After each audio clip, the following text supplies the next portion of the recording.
Здравствуйте, дорогие друзья!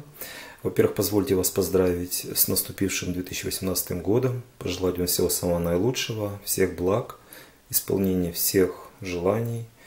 И сегодня мы с вами готовим не блюдо, а готовим средство от кашля.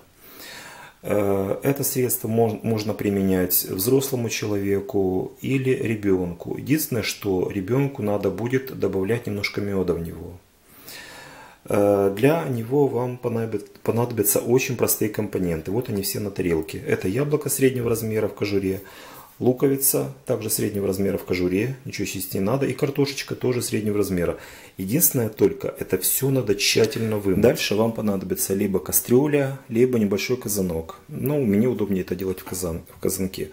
Перекладывайте все в него и заливаете водой. Только смотрите внимательно. Воду вы заливаете так, чтобы она у вас все эти ингредиенты покрыла.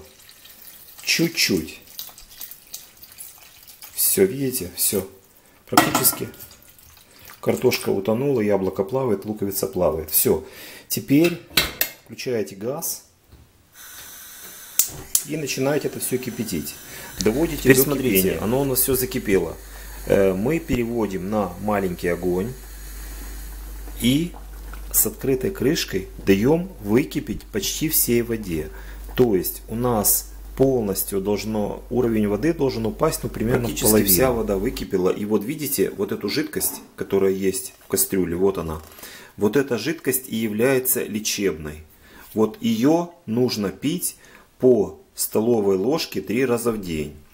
Взрослым можно и больше. Деткам можно добавить немножко меда. Хотя оно и так, в принципе, вкусное. Оно напоминает какой-то такой, знаете, яблочный компотик с добавлением лука. Вы можете аккуратненько его перелить в отдельную посуду и давать своему ребенку или там больному человеку, у которого начался сухой кашель. Этот отвар вам хорошо поможет, даже лучше, чем антибиотики на первых этапах.